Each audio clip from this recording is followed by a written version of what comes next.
Every mystery has a doorway, but some mysteries feel like they were built to keep people out forever. And among all unsolved cases in American history, the Zodiac Killer stands as one of the most terrifying, one of the most calculated, and one of the most disturbingly playful. He didn't try to disappear into the shadows. He didn't want anonymity. He wanted attention. He wanted fear. He wanted a game.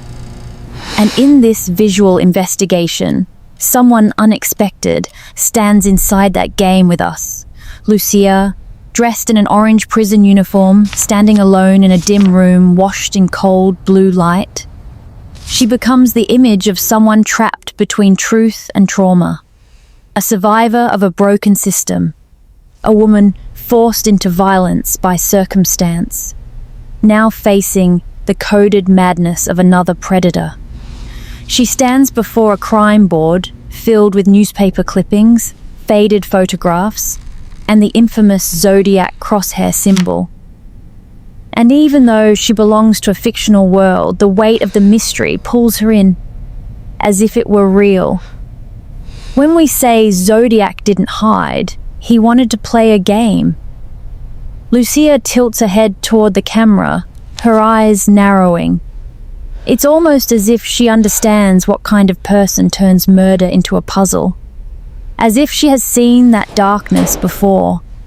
Her presence throughout this analysis becomes a vessel for the viewer, reacting, absorbing, and confronting everything we uncover.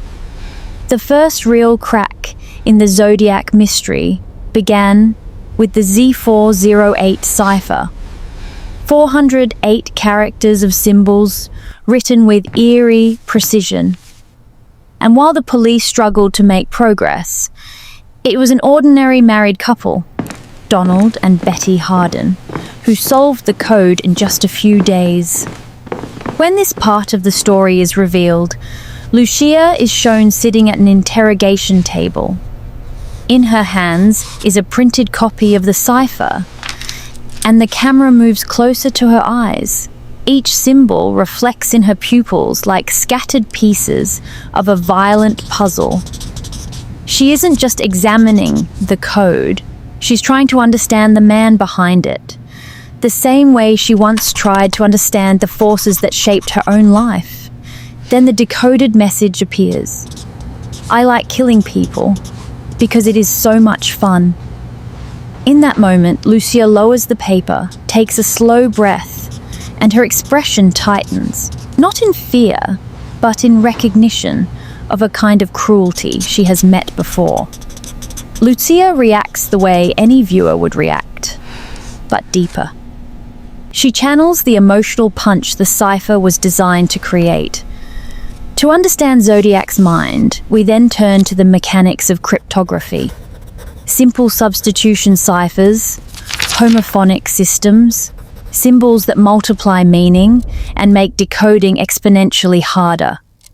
Lucia sits in a bleak interrogation room, while a whiteboard, covered in symbols, stands in front of her.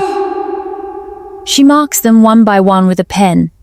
Her movements are deliberate, tense, like someone who believes that solving this code might unlock something personal, something that matters beyond the case.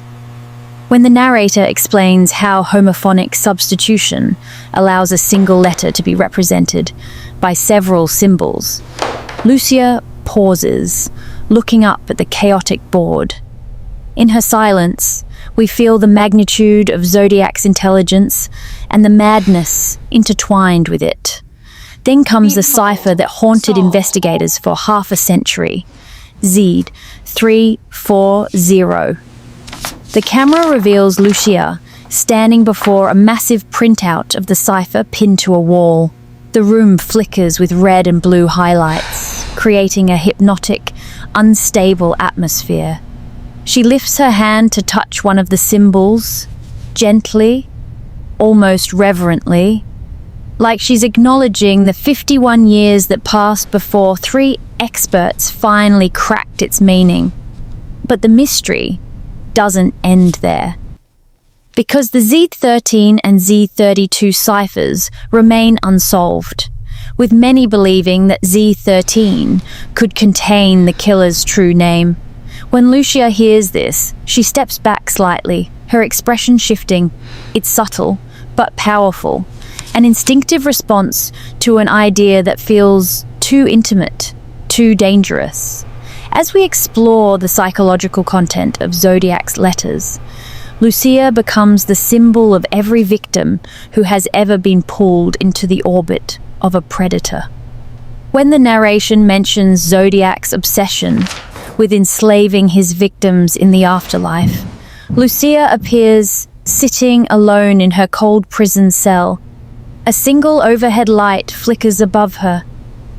Words from Zodiac's letters, threats, claims, fantasies, are projected across the wall and spill onto her face.